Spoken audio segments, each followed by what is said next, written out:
Welcome to time news. ఏపీలో VBG డ్యాంజీ పథకానికి శ్రీకారం. సీఎం చంద్రబాబు, పవన్ చౌహాన్ ప్రారంభం.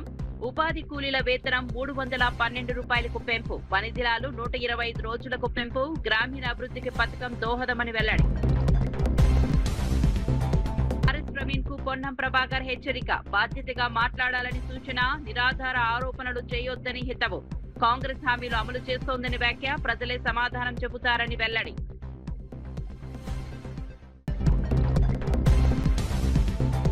చంద్రబాబు నేర ర్యాకెట్ నడుపుతున్నారని జగన్ ఆరోపణ. పోలీస్ వ్యవస్థపై జగన్ తీవ్ర విమర్శలు.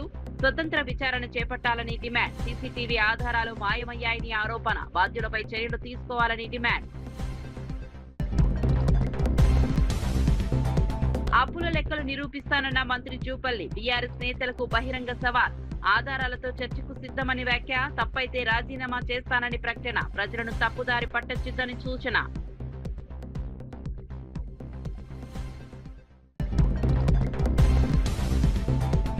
పవన్ నాయకత్వాన్ని ప్రశ్నించిన సీఎం చంద్రబాబు. గ్రామాభివృద్ధి వేగం పెరుగుతోందని వ్యాఖ్య. పంచాయతీరాజ్ కు జాతీయ అవార్డులు గుర్తు చేసిన వైనం. పోలవరం, అమరావతి పనులు వేగవంతం చేస్తున్నామని వ్యాఖ్య.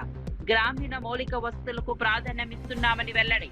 ఇక వార్త వివరాల్లోకి వెళ్తే, తిరుపతి జిల్లా ముక్కవారిపల్లెలో కేంద్ర ప్రభుత్వం ప్రవేశపెట్టిన వీబీజీ ర్యాంజీ పథకాన్ని ముఖ్యమంత్రి చంద్రబాబు నాయుడు, డిప్యూటీ సీఎం పవన్ కళ్యాణ్, కేంద్ర గ్రామీణాభివృద్ధి శాఖ మంత్రి శివరాజ్ సింగ్ చౌహాన్ సంయుక్తంగా ప్రారంభించారు. అనంతపురం సభా ప్రాంగణంలో మొక్కలు నాటి పర్యావరణ పరిరక్షణకు పిలుపునిచ్చారు. ఈ పథకం ద్వారా గ్రామీణ ఉపాధి హామీ కూలీలకు రోజువారీ వేతనాన్ని 312 రూపాయలకు పెంచడంతో పాటు ఏడాదిలో పని దినాలను 125 రోజులకు పెంచినట్లు వెల్లడించారు. గ్రామీణ పేదల జీవనోపాధిని మెరుగుపరచడం, ఉపాధి అవకాశాలను విస్తరించడం ఈ పథకం ప్రధాన లక్ష్యమని నాయకులు పేర్కొన్నారు. కేంద్ర, రాష్ట్ర ప్రభుత్వాల సమన్వయంతో గ్రామీణ అభివృద్ధికి కొత్త ఊపినివ్వనున్న ఈ పథకం ద్వారా గ్రామాల్లో మౌలిక వస్తువుల కల్పన, ఉపాధి భద్రత, ఆర్థికాభివృద్ధికి మరింత ప్రాధాన్యం లభిస్తుందని తెలిపారు. కార్యక్రమంలో ప్రజాప్రతినిధులు, అధికారులు, ఉపాధి కూలీలు పెద్ద సంఖ్యలో పాల్గొన్నారు.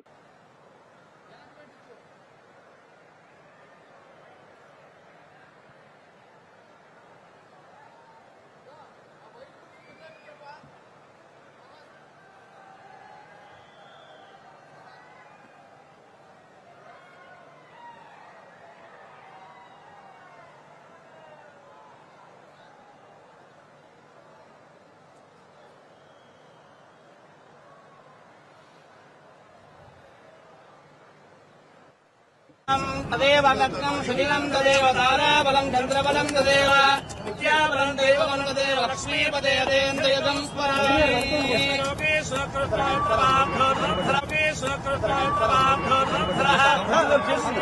వైఎస్ఆర్సీపీ అధినేత వైఎస్ జగన్మోహన్ రెడ్డి రాష్ట్ర ప్రభుత్వం పోలీస్ వ్యవస్థపై తీవ్ర ఆరోపణలు చేశారు. విజయవాడలో సెల్ఫీ వీడియో తీసుకుని ఆత్మహత్య చేసుకున్న క్రాంతి కుమార్ కుటుంబాన్ని పరామర్శించిన ఆయన ఎలాంటి కేసులో లేకపోయినా క్రాంతి కుమార్ ను పోలీస్ స్టేషన్ కు పిలిపించి వేధించారని ఆరోపించారు.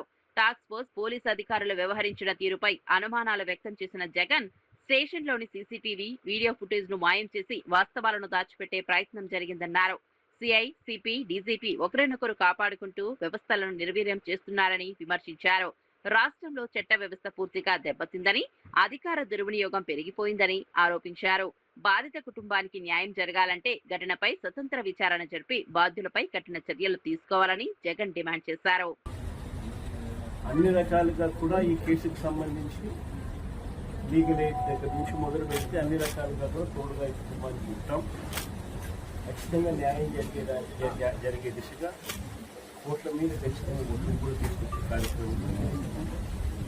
జై జగన్, జై జగన్, జై జగన్. తెలంగాణ రాజకీయాల్లో మాటల యుద్ధం మరింత ముదిరైంది. బీఆర్ఎస్ నేత ఆర్ఎస్ ప్రవీణ్ కుమార్ చేసిన వ్యాఖ్యలకు రవాణా శాఖ మంత్రి పొన్నం ప్రభాకర్ ఘాటుగా స్పందించారు. ప్రజలను తప్పుదారి పట్టించేలా ఆరోపణలు చేయకుండా నాలుగు దగ్గర పెట్టుకుని మాట్లాడాలని బహిరంగంగా హెచ్చరించారు. రాజకీయ విమర్శలు హద్దులు దాటకూడదని, బాధ్యతాయుతంగా వ్యవహరించాలని సూచించారు. ఆధారాలు లేకుండా ప్రభుత్వంపై ఆరోపణలు చేయడం సరైంది కాదన్నారు. కాంగ్రెస్ ప్రభుత్వం ప్రజలకు ఇచ్చిన హామీల అమలుపై దృష్టి పెట్టి పనిచేస్తోందని, ప్రతిపక్షాలు వాస్తవాలను వక్రీకరించే ప్రయత్నం చేస్తున్నాయని విమర్శించారు. ప్రజలు అన్ని విషయాలను గమనిస్తున్నారని, రాజకీయ లబ్ధి కోసం చేసే విమర్శలకు తగిన సమాధానం ప్రజల నుంచే వస్తుందని మంత్రి పొన్నం ప్రభాకర్ తెలిపారు. మీ గతంలో నా దగ్గర పార్లమెంట్ సభ్యులు కదా, లక్ష్మణ్ కుమార్ ఏడికే కష్టపడి వచ్చిండు. వాళ్ళ నాయన నాగయ్య గారు సింగరేణి కార్మికుడిగా ఎంత కష్టపడితే ఇలా రాష్ట్ర మంత్రి అయింది. ఎందుకు పట్టగాల్సి మా మీద ఆరోపిస్తారు? మేము రాజకీయంగా ఎదగడం మీకు ఇష్టం లేదా? మా జిల్లా సంస్కృతిలో భాగంగా ఏమి ఇబ్బంది పెడతా ఉన్నాం?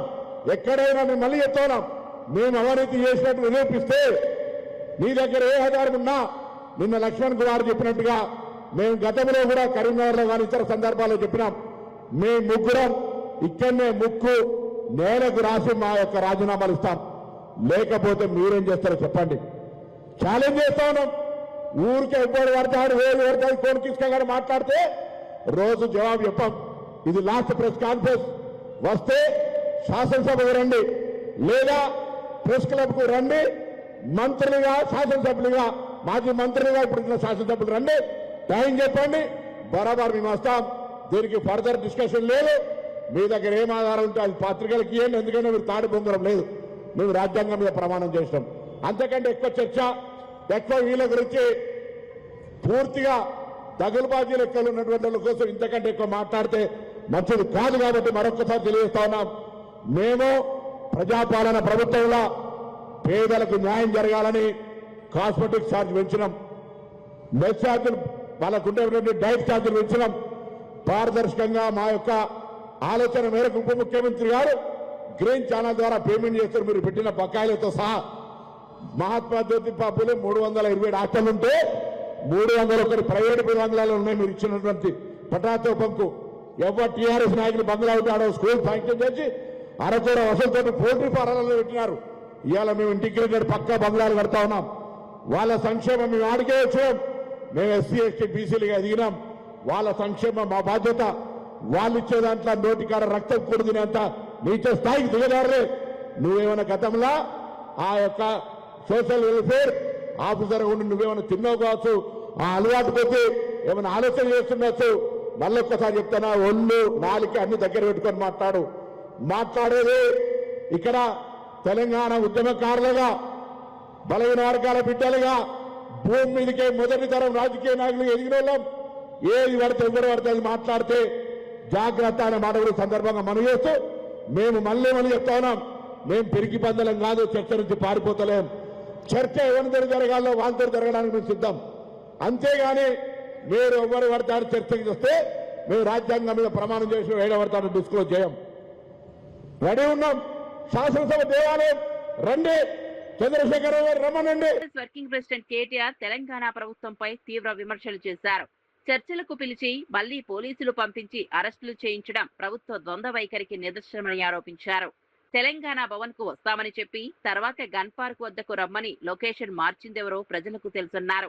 తమను బయటకు వస్తే పోలీసులు అడ్డుకుంటున్నారని, ఆదేశాలు ముఖ్యమంత్రి ఇస్తున్నారా లేక మంత్రులా అని ప్రశ్నించారు. చర్చల నుంచి పారిపోతున్నది ప్రభుత్వమేనని ఆరోపించిన కేటీఆర్ ఇప్పటికైనా గన్ పార్క్ వద్దకు రావాలని సవాల్ విసిరారు.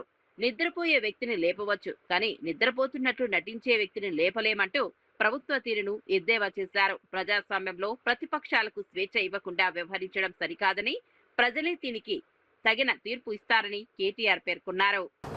లొకేషన్ మీరే చెప్తారు, పారిపోయేది మీరే. శాతగాని వెధవలు ఎవరో ఈ రాష్ట్రంలో ఇవాళ ప్రజలందరూ చూస్తా ఉన్నారు. ఇప్పటికి కూడా నేను జూపల్లికి చెప్తా ఉన్నా, అక్కడే ఉండు గన్ పార్క్, మేము వస్తాం. మళ్ళీ నీ పోలీసులు పంపి అరెస్ట్ చేయించి మేము వాళ్ళు అరెస్ట్ చేస్తే మాకేం సంబంధం? ప్రభుత్వాన్ని నడుపుతున్నారా, సర్కస్ నడుపుతున్నారా? అరెస్ట్ ఎవరు చేస్తారా, ఎందుకు చేస్తారా నాకు అర్థం కాదు. సర్కారు నడుపుతున్నారా, సర్కస్ నడుపుతున్నారా? మీరు మంత్రులు, మీ చేతుల్లో ఉండేది హోంమంత్రి, పోలీస్ యంత్రాంగం అంతా మీ చేతుల్లో ఉంటుంది. మా నాయకులు హరీష్ రావు గారు, ఎందుకంటే ఆయన గతంలో ఆర్థిక శాఖ మంత్రిగా పనిచేశారు, అప్పుల విషయంలో మరి గతంలోనే శాసనసభలో స్పష్టంగా వివరంగా చెప్పారు హరీష్ రావు గారు. మరి అప్పులను జూపల్లి గారు తాతాలాడుతున్నాడు కదా, అందుకే హరీష్ రావు గారు అయితే కరెక్ట్గా ఉంటుందని చెప్పి పార్టీ హరీష్ రావు గారిని మీరు రమ్మన్నారు, అందుకే మేము పంపించాము. మరి మీ గేటు దాటక ముందే ఆయన అరెస్ట్ చేసి సిగ్గు లేకుండా మళ్ళీ ఇవాళ అక్కడుంటా ఇక్కడుంటా, ఇప్పుడు నేను గన్ పార్క్ పోతే మళ్ళీ చార్మినార్ కాడికి రా అంటాడు, చార్మినార్ పోతే కొల్లాపూర్ రా అంటాడు. ఏం చేయాలి నేను? ఆయన పారిపోయేటోని, ఇప్పుడు నిద్రపోయేటోని లేపొచ్చు, నిద్ర నటించడం ఎట్లా లేపాలి నేను? చేతగాని వాళ్ళకు మాటలు ఎక్కువ, చెల్లని నాణానికి గీతలు ఎక్కువ అని చేతగాని మంత్రులు, చేతగాని ముఖ్యమంత్రి డైలాగులు కొట్టడం పారిపోవడం కాదు. చేతనైతే అసెంబ్లీ పెట్టు, ఆడేయడెందుకు? అసెంబ్లీలో తెలుసుకుందాంపా. నువ్వు గన్ పార్క్ కాడనే ఉంటా అంటే నాకు పోలీస్ ఎస్కార్ట్ పెట్టి నేను కూడా వస్తాను. చాతగాని మాటలు చాతగాని సన్నాసి. పర్యాటక శాఖ మంత్రి జూపల్లి కృష్ణారావు బీఆర్ఎస్ నేతలు హరీష్ రావు కేటీఆర్ కు బహిరంగ సవాల్ విసిరారు. రాష్ట్ర అప్పులపై చేస్తున్న ఆరోపణలకు ఆధారాలు ఉంటే గన్ పార్క్ వద్దకు వచ్చి చర్చిద్దామని పిలుపునిచ్చారు. రాష్ట్ర ఆర్థిక పరిస్థితి, అప్పుల లెక్కలను పూర్తిస్థాయి ఆధారాలతో నిరూపిస్తానని తెలిపారు. తాను చెప్పింది తప్పని నిరూపిస్తే మంత్రి పదవికి రాజీనామా చేసేందుకు కూడా సిద్ధమని ప్రకటించారు. ప్రజలను తప్పుదారి పట్టించేలా తప్పుడు ప్రచారం చేయకుండా వాస్తవాలతో మాట్లాడాలని హితవు పలికారు. కాంగ్రెస్ ప్రభుత్వం ఆర్థిక వ్యవస్థను గాడిలో పెట్టేందుకు కృషి చేస్తోందని, గత ప్రభుత్వ హయాంలో జరిగిన ఆర్థిక అవకతవకల వల్లే ప్రస్తుతం ఇబ్బందులు ఎదురవుతున్నాయని ఆరోపించారు. ప్రజల ముందే చర్చకు రావాలని బీఆర్ఎస్ నాయకులకు మరోసారి సవాల్ విసిరారు.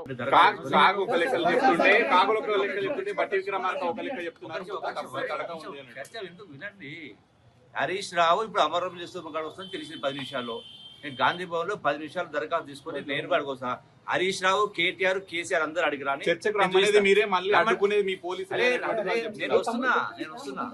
నేను వస్తున్నా కేసీఆర్ అని, కేటీఆర్ అని, హరీష్ రావు ముగ్గురు అని వాళ్ళ బామోదేరో ఎందుకు ఆల్రెడీ హరీష్ రావు బయలుదేరిందట అమరవీర సభ అడిగి. ఆ కేటీఆర్ బామోదేరో కూడా అడిగి రమ్మని చెప్పండి. నేను అక్కడికి అరగంట. తిరుపతి జిల్లా ముక్కావారిపల్లెలో నిర్వహించిన వీబీజీ రామ్జీ పథకం ప్రారంభోత్సవంలో డిప్యూటీ సీఎం పవన్ కళ్యాణ్ పాల్గొన్నారు. ఈ సందర్భంగా మాట్లాడుతూ పేదరిక నిర్మూలన, గ్రామీణాభివృద్ధి ప్రభుత్వ ప్రధాన లక్ష్యమని స్పష్టం చేశారు. గత 2 ఏళ్లలో గ్రామాల్లో చేపట్టిన అభివృద్ధి కార్యక్రమాలను వివరించిన ఆయన గ్రామీణ ప్రజల జీవన ప్రమాణాలు మెరుగుపడేలా ప్రభుత్వం నిరంతరం పనిచేస్తోందన్నారు. ఉపాధి అవకాశాల పెంపు, మౌలిక సదుపాయాల కల్పన, పేద కుటుంబాలకు ఆర్థిక భద్రత కల్పించే దిశగా పథకాలు అమలు చేస్తున్నామని తెలిపారు. వికసిత్ భారత్ లక్ష్య సాధనలో ఈ పథకం కీలక పాత్ర పోషిస్తోందని పేర్కొన్నారు. కేంద్ర రాష్ట్ర ప్రభుత్వాల సమన్వయంతో గ్రామాల అభివృద్ధికి మరింత వేగం తీసుకొస్తామని, ప్రతి కుటుంబానికి సంక్షేమ ఫలాలు చేరేలా చర్యలు కొనసాగుతాయని పవన్ కళ్యాణ్ స్పష్టం చేశారు. కీలకడుగ్గా వికసిత్ భారత్ జీరామ్జీ జాతీయ ప్రారంభోత్సవం మన రైల్వే కోడూరు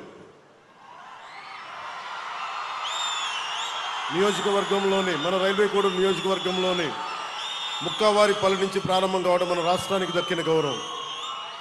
ఇందాక గౌరవ ముఖ్యమంత్రి గారు మాట్లాడుతూ ఉన్నారు, ఎలక్షన్ తర్వాత ఇదేనా అంటే లేసా నేను వచ్చాను, 2-3 సార్లు వచ్చాను. ఇందాక రూపనందిని రెడ్డి గారు చెప్పింది ఖచ్చితంగా పరిగణలో ఉంది. అది యువతకి భవిష్యత్తుకి ఉద్యోగాలు అనేది. నేను ప్రత్యేకించి ఒక సమయం తీసుకొని నేను మీ యువతతోనే మాట్లాడుతున్నాను, ఇక్కడికి వచ్చే మాట్లాడతాను.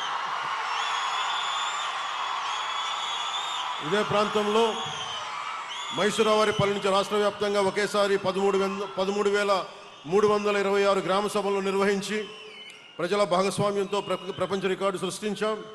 అదే స్ఫూర్తితో ఈ జాతీయ కార్యక్రమానికి రైల్వే కోడూరుని వేదికగా ఎంచుకున్నాం.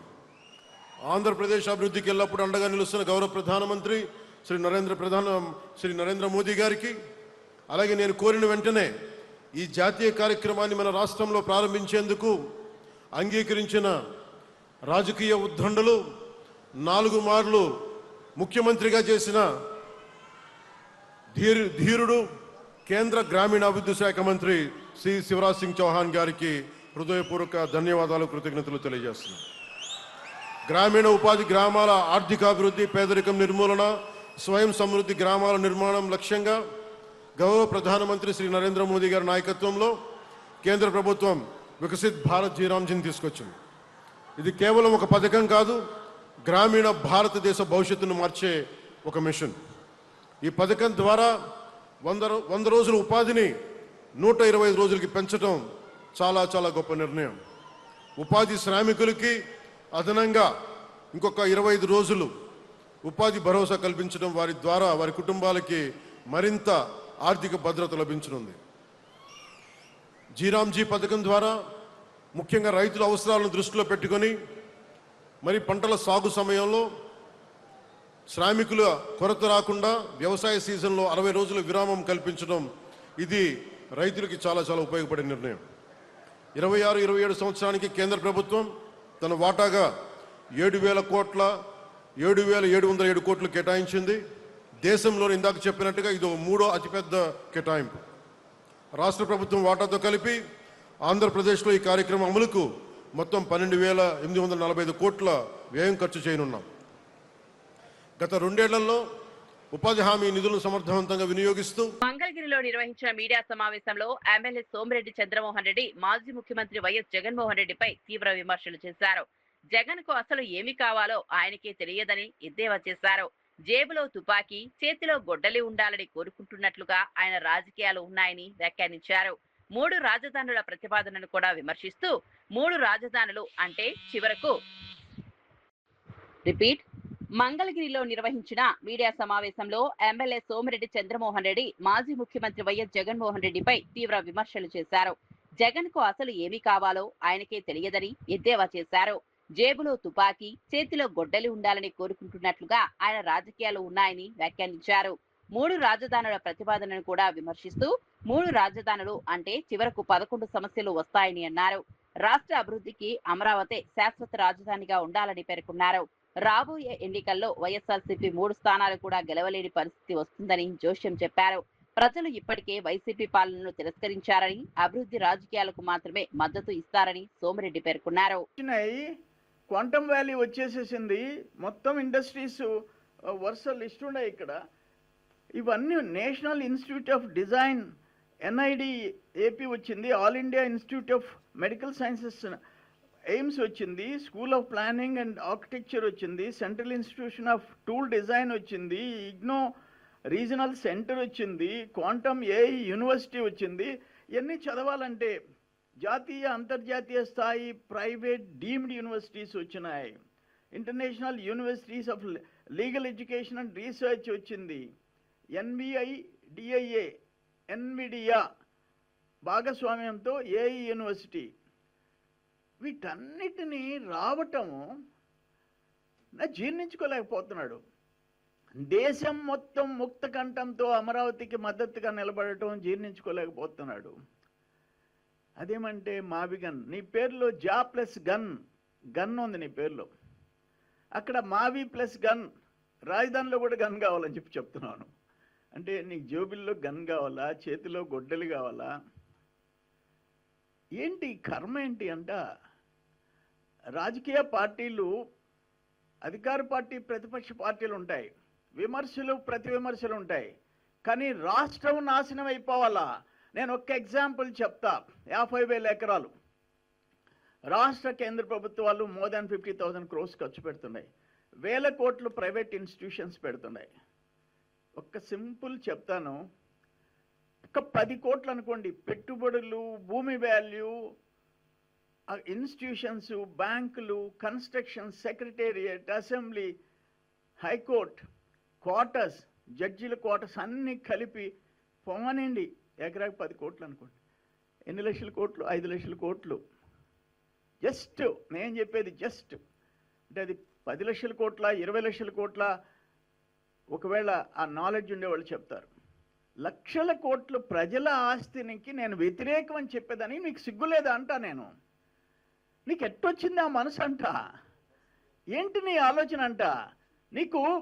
నువ్వు పిల్ల చేష్టాలు చేస్తుంటే అమరావతి ఆ ప్రాంత ప్రజలని నాశనం చేయాలా, రాష్ట్ర ప్రజల ఆస్తి, లక్షల కోట్ల ఆస్తిని ధ్వంసం చేయాలని చెప్పేసి నువ్వంటే. తెలుగు రాష్ట్రాల్లో మోస్ట్ వాంటెడ్ అంతర్రాష్ట్ర గజ దొంగ పుష్పి శ్రీకాంత్ ను నల్గొండ పోలీసులు అరెస్ట్ చేశారు. అరెస్టు సమయంలో నిందితుడు ప్రతిఘటించి హెడ్ కానిస్టేబుల్ విష్ణువర్ధన్ గిరిపై దాడి చేయడంతో ఆయనకు గాయాలయ్యాయి. పరిస్థితి అదుపు తప్పడంతో పోలీసులు ఆత్మరక్షణ కోసం కాల్పులు జరపగా నిందితుడి కాలికి బుల్లెట్ గాయమైంది. అనంతరం అతన్ని అదుపులోకి తీసుకుని ఆసుపత్రికి తరలించారు. జిల్లా ఎస్పీ శరత్ చంద్ర పవార్ వివరాలు వెల్లడిస్తూ నిందితుడిపై ఆంధ్రప్రదేశ్, తెలంగాణ రాష్ట్రాల్లో కలిపి మొత్తం 42 కేసులు నమోదై ఉన్నాయని తెలిపారు. గతంలో కానిస్టేబుల్ హత్య కేసులో కూడా శ్రీకాంత్ నిందితుడిగా ఉన్నాడన్నారు. ఈ అరెస్టుతో పలు దోపిడీ కేసులు వెలుగులోకి వచ్చే అవకాశం ఉందని, విచారణ కొనసాగుతోందని పోలీసులు వెల్లడించారు. మనం చూస్తే ఆంధ్రప్రదేశ్ లో కూడా ఒక 7 దొంగతనాల్లో ఇవన్నీ కూడా మనకి ఫింగర్ ప్రింట్ వచ్చిన కేసులు. ఇవన్నీ మొత్తం కలిపి ఒక 42 కేసులు ఇతను ఇవాళ కన్ఫెస్ చేయడం జరిగింది. ఈ పుష్పి శ్రీకాంత్ అనే పర్సన్ ని మనము గత కొన్ని రోజుల నుంచి కూడా ట్రాక్ చేసుకుంటూ గుంటూరులో ఒక దొంగతనం అయింది అని చెప్పేసి మనకి 5 రోజుల క్రితం సమాచారం వస్తే దాని బేసిస్ మీద మనం ట్రాక్ చేసుకుంటూ ఇవాళ ఎర్లీ మార్నింగ్ అంటే నిన్న రాత్రి సుమారు 11:45 నిమిషాలకి మన outer ring road exit number 12 Bengaluru gate దగ్గర ఈ వెహికల్ ని మనం ఇంటర్సెప్ట్ చేయడం జరిగింది. ఇంటర్సెప్ట్ చేసే సమయంలో మన సిసిఎస్ ఇన్స్పెక్టర్ గారి ఆధ్వర్యంలో ఒక టీము ప్లస్ ఇంకొక టీము ఎస్ఐ నిడమనూరు ఆధ్వర్యంలో ఇంకో టీము, ఈ రెండు ఇంటర్సెప్ట్ చేసే సమయంలో విజయ్ కుమార్ ఎస్ఐ నిడమనూరు ఎస్ఐ వాళ్ళ టీం కి ఆంధ్రప్రదేశ్ డిప్యూటీ సీఎం పవన్ కళ్యాణ్ నాయకత్వంలో గ్రామీణ అభివృద్ధి కార్యక్రమాలు వేగంగా జరుగుతున్నాయని ముఖ్యమంత్రి చంద్రబాబు నాయుడు ప్రశంసించారు. ఒకేసారి గ్రామ సభలు నిర్వహించి గిన్నీస్ వరల్డ్ రికార్డు సృష్టించిన ఘనత పవన్ కళ్యాణ్ కి దక్కిందన్నారు. పంచాయతీరాజ్ శాఖకు 5 జాతీయ అవార్డులు తీసుకొచ్చి దేశంలోనే 2వ స్థానంలో నిలిపారని కొనియాడారు. గ్రామాల అభివృద్ధి, పారదర్శక పాలన, ప్రజల భాగస్వామ్యంతో ప్రభుత్వం ముందుకు సాగుతోందన్నారు. కేంద్ర ప్రభుత్వ సహకారంతో అమరావతి రాజధాని నిర్మాణం, పోలవరం ప్రాజెక్టు పనులను వేగవంతంగా పూర్తి చేస్తామని స్పష్టం చేశారు. రాష్ట్ర అభివృద్ధి ప్రభుత్వ లక్ష్యమని, గ్రామీణ మౌలిక వస్తువుల బలోపేతానికి మరిన్ని కార్యక్రమాలు చేపడతామని తెలిపారు. ప్రజల విశ్వాసాన్ని నిలబెట్టేలా ప్రభుత్వం పనిచేస్తోందని సీఎం చంద్రబాబు పేర్కొన్నారు. ఇంకో పక్కన 87 రకాల పనులు 4,500 కోట్లతో ఒక టైం బౌండ్ ప్రోగ్రాం పెట్టుకొని పూర్తి చేశారు. 7,000 కిలోమీటర్ల మేర సీసీ రోడ్లు, 40,000 గోకులాలు, 15,500 నీటి తొట్టెలు, 1,07,000 ఫామ్ పాండ్స్, 1,373 కిలోమీటర్లు గిరిజన ప్రాంతాల్లో రోడ్లేసి గిరిజనులు ఆదుకున్న వ్యక్తి పవన్ కళ్యాణ్ గారని చెప్పి నేను మీకు తెలియజేస్తున్నా. 1,66,000 ఎకరాల్లో పండ్ల తోటల అభివృద్ధికి దోహదం చేశారు. 55.44 కోట్ల పని దినాలు కల్పించారు. ఇప్పటి వరకు 16,695 కోట్లు ఖర్చు పెట్టారు. ఈ సంవత్సరం మరో 10,000 కోట్ల రూపాయలు ఖర్చు పెట్టి చరిత్ర సృష్టించబోతున్నారు. ఇందులో మీరు చూస్తే 10,000 కిలోమీటర్లు గ్రావెల్ రోడ్లు, 1,500 కిలోమీటర్లు సిమెంట్ బీటీ రోడ్లు, 500 కిలోమీటర్లు మ్యాజిక్ డ్రైన్లు, లక్షల ఎకరాల్లో పండ్ల తోటల అభివృద్ధి, ఇవన్నిటికీ ముందుకు పోతున్నారు. ఈసారి మళ్లీ రైతులకు ఉపయోగపడే విధంగా డొంక రోడ్లకు కూడా ప్రాధాన్యత పెడతాం. మీ పొలాలకు రోడ్లేసే బాధ్యత ఈ ప్రభుత్వం తీసుకుంటుందని మీ అందరికీ హామీ ఇస్తున్నా. ఈ రోజు మీరు చూసినప్పుడు స్వచ్ఛ పంచాయతీ అనేక రిఫార్మ్స్ తీసుకొచ్చారు. 2025లో పంచాయతీరాజ్ శాఖకి 5 జాతీయ అవార్డులు తెంపించి దేశంలోనే నెంబర్ 2వ స్థానాన్ని తెచ్చినటువంటి పవన్ కళ్యాణ్ గారిని అభినందిస్తున్నానని చెప్పి కూడా నేను మీకు తెలియజేస్తున్నా. ఈ సందర్భంగా కేంద్రాన్ని కూడా మనం అభినందించాలి. 2 ఏళ్లకు మునుపు వెంటిలేటర్ పైన ఉన్నాం, చాలా ఇబ్బందుల్లో ఉన్నాం.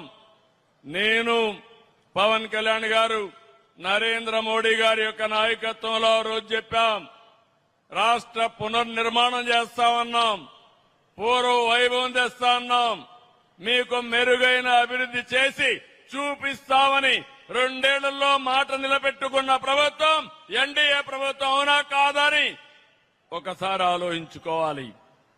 ఇంకొక పక్కన మీరు చూస్తే 93 కేంద్ర స్కీములు నిర్వీర్యం చేశారు. అవన్నీ ఈరోజు మళ్లీ ఘాట్లో పెట్టాం. జల్ జీవన్ మిషన్, ఇంటింటికి కొళాయి ద్వారా నీళ్లు ఇవ్వడం, దీన్ని కూడా నిర్వీర్యం చేస్తే. ఆంధ్రప్రదేశ్ ఐటీ విద్యాశాఖ మంత్రి నారా లోకేష్ తిరుమల శ్రీ వెంకటేశ్వర స్వామిని దర్శించుకున్నారు. ఆలయానికి చేరుకున్న ఆయనకు టీటీడీ అధికారులు, అర్చకులు సంప్రదాయబద్ధంగా స్వాగతం పలికారు. అనంతరం శ్రీవారికి ప్రత్యేక పూజలు నిర్వహించి మొక్కులు చెల్లించుకున్నారు. దర్శనం అనంతరం రంగనాయకుల మండపంలో వేద పండితులు ఆశీర్వచనం అందించగా టీటీడీ అధికారులు స్వామివారి తీర్థ ప్రసాదాలు, శేషవస్త్రాలను అందజేశారు. రాష్ట్ర ప్రజలు సుఖ సంతోషాలతో ఉండాలని, రాష్ట్రం మరింత అభివృద్ధి చెందాలని శ్రీవారిని ప్రార్థించినట్లు తెలిపారు. దర్శనం సందర్భంగా భక్తులు మంత్రి లోకేష్ కు అభివాదం చేశారు. ఆలయ పరిసరాల్లో భద్రతా ఏర్పాట్లు కట్టుదిట్టంగా నిర్వహించారు. కార్యక్రమంలో పలువురు ప్రజా ప్రతినిధులు, టీటీడీ అధికారులు, పార్టీ నాయకులు పాల్గొన్నారు.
ఆంధ్రప్రదేశ్ లో చంద్రబాబు నాయుడు నేతృత్వంలో జంగిల్ రాజ్ కొనసాగుతోందని వైఎస్ఆర్సీపీ నేత వైఎస్ జగన్మోహన్ రెడ్డి తీవ్ర విమర్శలు చేశారు.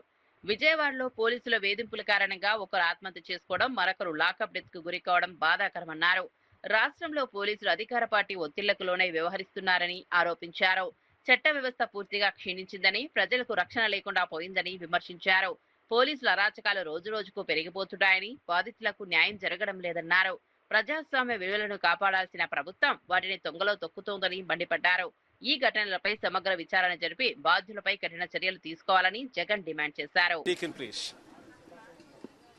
Right in the heart of the city, which is Vijayawada is supposed to be the headquarters, and right here in these right here in the headquarters, you have one lockup death and another incident of a suicide committed, unable to bear the atrocities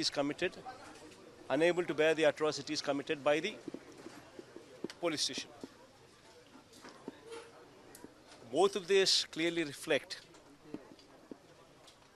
the degraded law and order situation in the state. You being the reporters should ask these fundamental questions. Why is it and how is it that the video footage, which is supposed to be present in every police station, is missing? You should be asking these questions as to why is it that the arrested CI is saying that his life is under threat.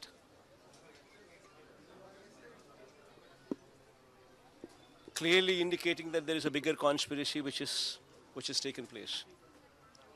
You should also try and understand as to why repeated complaints given to the Commissioner of Police were put in the dustbin. And why is it that these kind of incidents have surfaced after 46 days of hush-up? And finally, when they were blown out of proportion, and finally when I had come here to visit these people. Hyderabad లోని శంషాబాద్ రాజీవ్ గాంధీ అంతర్జాతీయ విమానాశ్రయంలో నకిలీ వీసాల వ్యవహారం కలకలం రేపుతోంది. ఆంధ్రప్రదేశ్ తూర్పు గోదావరి జిల్లాకు చెందిన 20 మంది మహిళలు ఒమాన్ ఎయిర్వేస్ విమానంలో మస్కట్ వెళ్లేందుకు విమానాశ్రయానికి చేరుకున్నారు. ఎమిగ్రేషన్ తనిఖీల సమయంలో వారు సమర్పించిన వీసాలను అధికారులు పరిశీలించగా అవి నకిలీవని గుర్తించారు. వెంటనే అప్రమత్తమైన ఇమిగ్రేషన్ అధికారులు మహిళలను అదుపులోకి తీసుకుని Shamshabad airport crime out post పోలీసులకు అప్పగించారు. అనంతరం వారిపై చట్టపరమైన చర్యలు ప్రారంభించారు. పోలీసుల విచారణలో ఉపాధి కోసం విదేశాలకు వెళ్లాలని భావించి ఓ ట్రావెల్ ఏజెంట్ ను ఆశ్రయించినట్లు మహిళలు తెలిపారు.